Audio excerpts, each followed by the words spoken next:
बिस्मिल्लाहिर्रहमानिर्रहीम। 3 रुकनी reporters bench नाजरीन आपके सामने हाजिर हैं। 13 रुकनी सुप्रीम कोर्ट ने 8वीं समाअत में बिलाखिर जो मखसूस नशिस्तों का केस है उसकी समाअत मुकम्मल कर ली है और समाअत मुकम्मल होने के बाद फैसला हो गया महफूज। जजेस उठ के चले गए कमरा अदालत से। उसके बाद अदालती अमले के जरिए ऐलान किया गया कि मुख्तसर फैसला आज नहीं सुनाया जाएगा।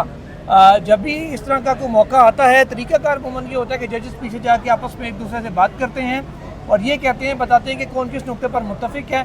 जब कोई इत्तफाक़ राय हो या कोई अक्सरियत में एक साइड नज़र आए, उस वक्त ये ऐलान कर दिया जाता है कि आज फैसला सुनाया जाएगा या इतनी रेशो से फैसला आएगा या नहीं आएगा। आज ऐसा कुछ नहीं हुआ क्योंकि जजेस पीछे गए, उनकी आपस में मुशावरत हुई और मुशावरत के बाद ये ऐलान आके कर दिया गया कि मुख्तसर फैसला आज नहीं सुनाया जा सकता।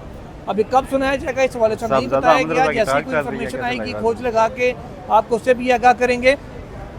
आज जो अदालती कार्रवाई हुई उससे मुतल्लिक बात करते हैं। जो फैसल सदीकी सुन्नी इत्तेहाद कौंसिल के वकील हैं, उनकी जानिब से आज जो दलाइल का आगाज़ किया गया जवाब का, और उनको काफ़ी मरतबा टोका गया बीच में।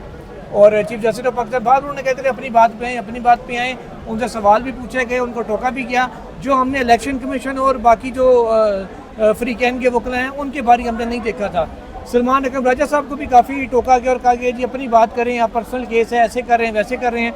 बार बार चीफ जस्टिस जी कहते हैं कि आप कॉन्ट्रडिक्शन में आ रहे हैं, पीटीआई और का केस आर्ग्यू करें, जबकि फैसल सदीकी कहते रहे कि मैं तो पीटीआई का ले नहीं रहा, मैं तो सुन्नी इत्तेहाद का केस लड़ रहा हूँ। सुहेल साहब, पहले तो ये बताएं प्रोसीडिंग्स को कैसे देखते हैं, उसके बाद फिर रिजर्व हुई जजमेंट की जाने भी आते हैं।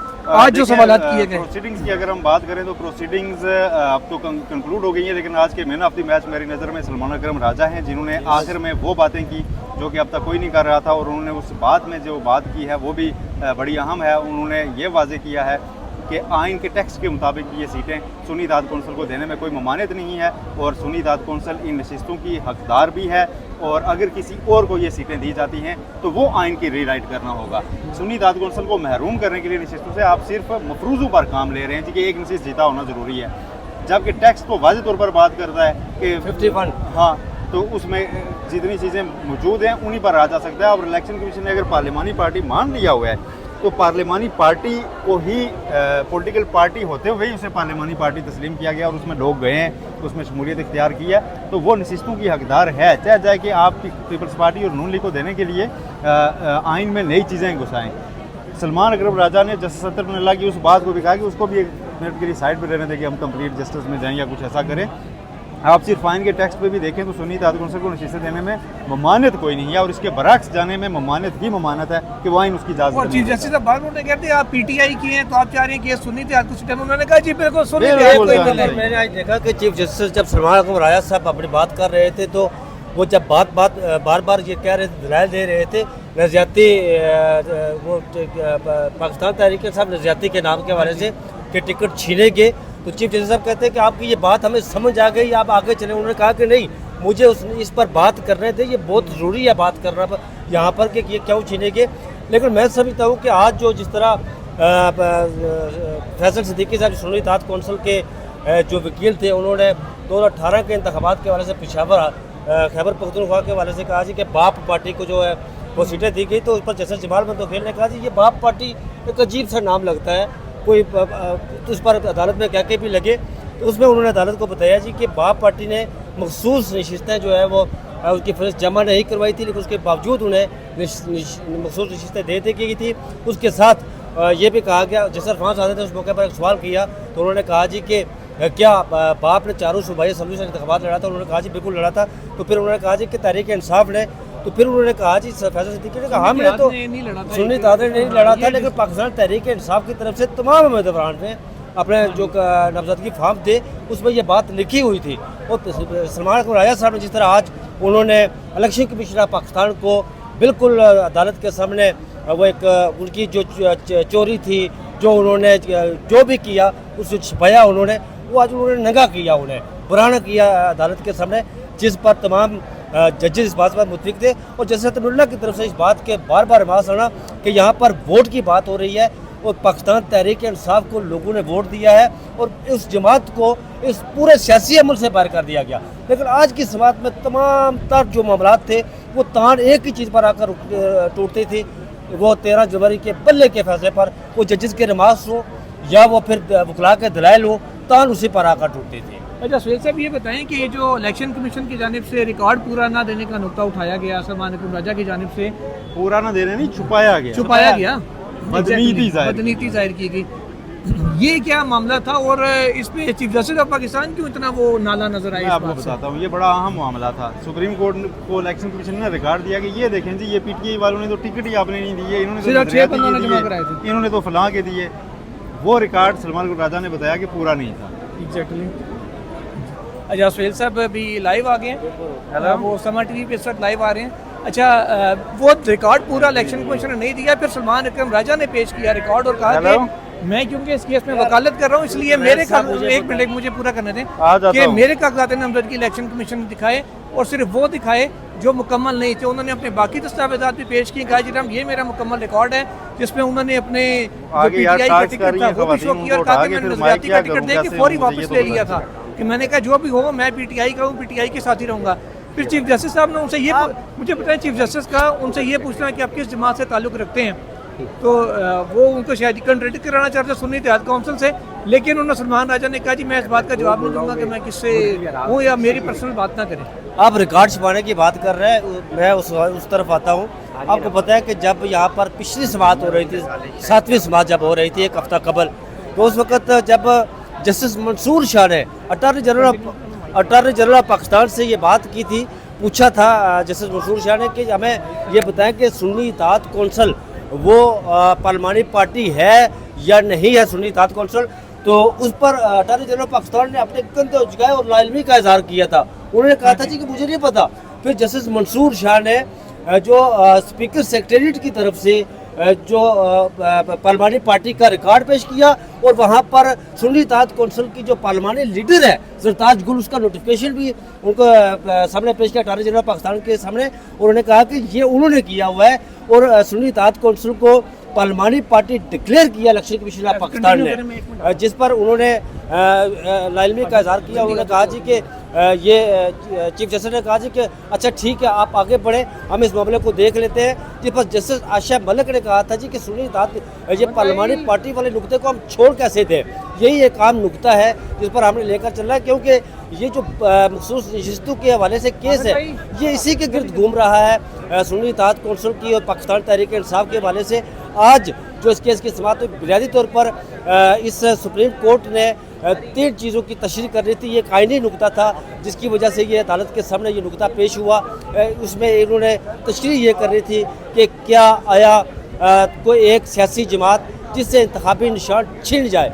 आपको नाज़रीन आपको पता होगा कि 13 जनवरी को जब फैसला आया था, सुप्रीम कोर्ट ऑफ पाकिस्तान ने फैसला दिया था 3 रुकनी बेंच ने, जिसके सरबराह चीफ जस्टिस काजी फाइज साहब थे। सेंटर में आ जाइए सर, सेंटर में आ जाइए। उन्होंने जब ये साहबजादा हामिद रजा बात करें, साहबजादा साहब सबसे पहले तो ये बताएं केस आप लोगों ने लड़ लिया सारा, आप कितने पूरी उम्मीद है कि नशिस्तें आपको मिलेंगी या कम से कम आपको नहीं मिलती तो किसी को नहीं मिलेगी? देखिए सबसे पहली बात तो ये है कि आईनी कानूनी तौर के ऊपर सीटें मिलना हमारा हक है। वो आप टेक्निकल ग्राउंड्स खेल के SIC को दें या PTI को दें, देनी नहीं पड़ेंगी। यही आइन भी कहता है, यही आइन की रूह भी कहती है।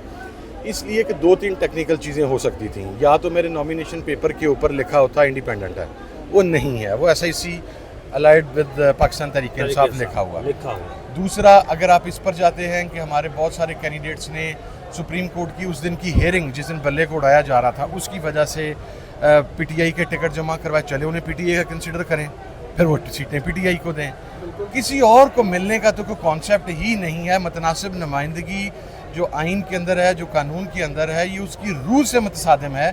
जिस तरह आज फैसल सदीकी साहब ने और सलमान अकरम राजा साहब ने आर्गू किया कि 18 सीटों के अगेंस्ट आपको 30 मिल रही हैं, एक के अगेंस्ट आपको 6 मिल रही हैं, ये मुतनासिब नुमाइंदगी नहीं है। सर आपकी ज़ात के वाले से भी बार बार जजेस ने कहा, जो रिकॉर्ड पेश किए गए थे उसके मुताबिक कि जी आपने अपने आप को SIC का टिकट क्यों नहीं जारी किया? जी मैंने किया था, मेरी पार्टी ने किया था, मेरे RO ने एक्सेप्ट नहीं किया।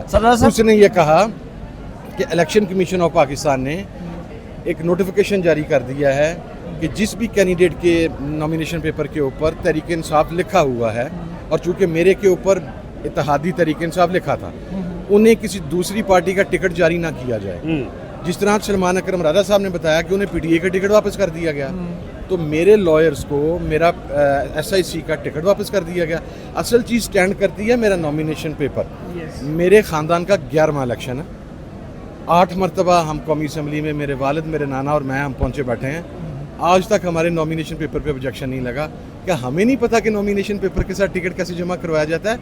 आप उन हालात को देखें कि पहले आपने उस दिन सेम डे हियरिंग फिक्स कर ली, 10:30 बजे आपने रात को फैसला सुना दिया। 11:30 बजे सर। 10:30 लगा लें, साढ़े हमें तो पता ही कौन है कितने बजे आए। 11:30 हम मौजूद थे ना। 11:30 चले, फैसला सुना लिया।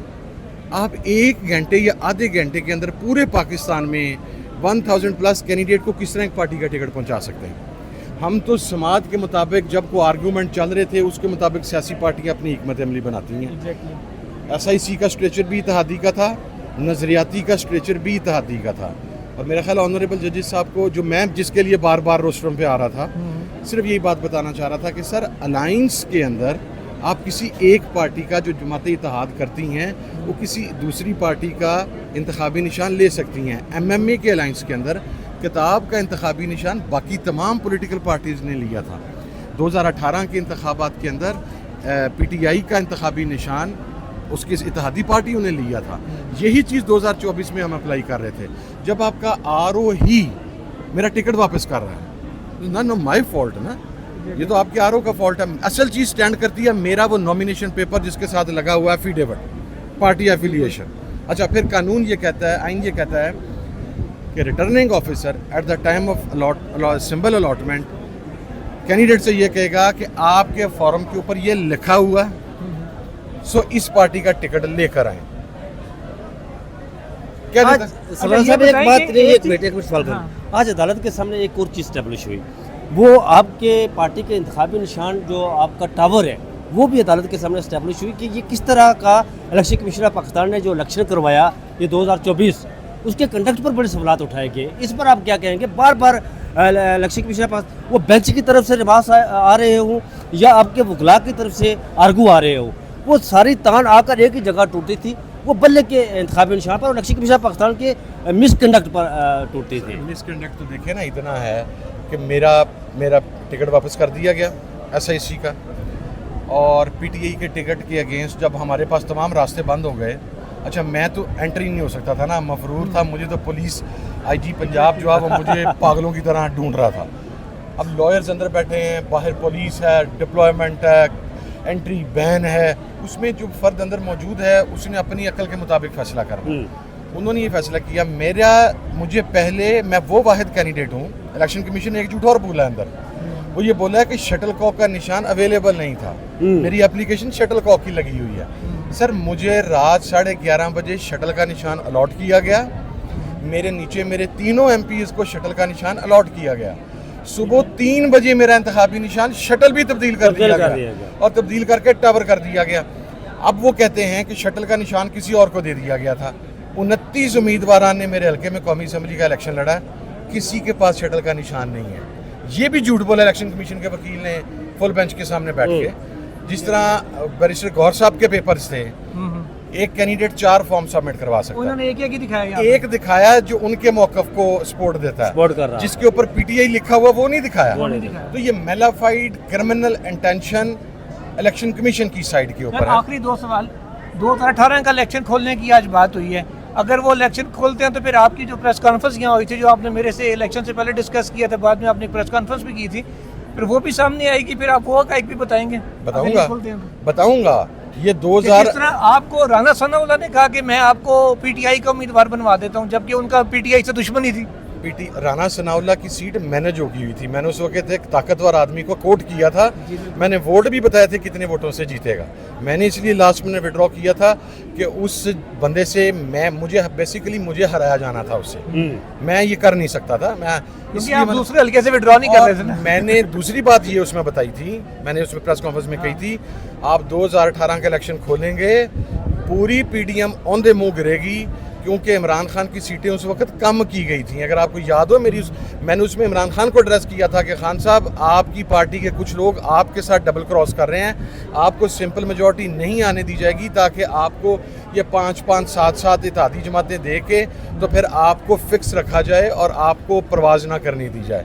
मैं वो चीज़ें सारी रखूँगा। रॉयल पाम वाली मुलाकात का भी बताएंगे, जो राणा सनरल ने आपको कान में कहा था कि तू तनु में मुश्तरका मुहिवर करा देना। उसने मुझे साथ ये भी कहा था कि अगर इलेक्शन हमने एक दूसरे के मुकाबले में लड़ा तो हम में से एक कब्र में होगा और दूसरा जेल में होगा। अच्छा सबजादा साहब, आखिरी ये बताएं, अभी इस वक्त जो ज़मीनी इकाई के मुताबिक अगर हम बात करें, आइन और कानून को छोड़ दें, वो तो पता नहीं किधर है, आपको अदालत से क्या फैसला होता नजर आ रहा है ग्राउंड रियलिटीज़ के मुताबिक? सर मुझे मैं होता नजर आ रहा पर बात ही नहीं करता होता।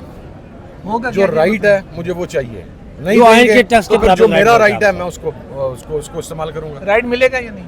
यस या नो में बताइए। मिलना चाहिए, जो आर्गूमेंट हुए हैं। मिलना चाहिए, लेकिन मिलेगा या नहीं? अगर किसी बंदे ने अपनी एक्सटेंशन ना लेनी हुई तो मिल जाएगा।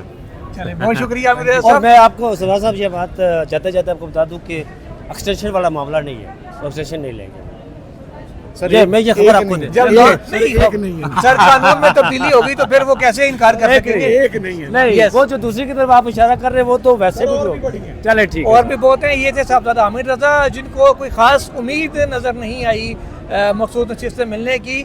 ग्राउंड रियलिटी के मुताबिक उन्होंने बात की, अगर उन्होंने आइन और कानून पे चलाए थे तो सीटें हमें ही मिलेंगी। आज के लिए इतना ही। सुहेल रशीद साहब अभी तक लाइव हैं, साहबजादा हामिद रजा साहब की भी सरप्राइज एंट्री होगी, तो इंशाल्लाह अच्छा, मज़ीद बीच में मेरी बात रह गई थी, मैं बात कर रहा था, वो ये थी कि जो सुप्रीम कोर्ट ने बिल पर 2 निकात की तशरीह कर रही थी। एक बगैर जो अगर इंतखाबी निशान छिन जाए तो क्या वो सियासी जमात इलेक्शन में इंतखाबात में हिस्सा ले सकती है या नहीं, एक उस पर इसकी तशरीह कर रही है, और दूसरी कि पार्लियामेंट्री पार्टी को किसी को डिक्लेयर कर दिया जाए तो क्या उन्हें मखसूस नशिस्तें मिल सकती है कि नहीं। इन चीज़ों को इलेक्शन इसकी आनी तशरीह देखते हैं अब ये तशरीह कैसी होती है। एक तो हम मजमून की तशरीह उर्दू में किया करते थे 8वीं 9वीं 10वीं में, तो वो पता नहीं वो कैसी होती थी सलीस उर्दू में।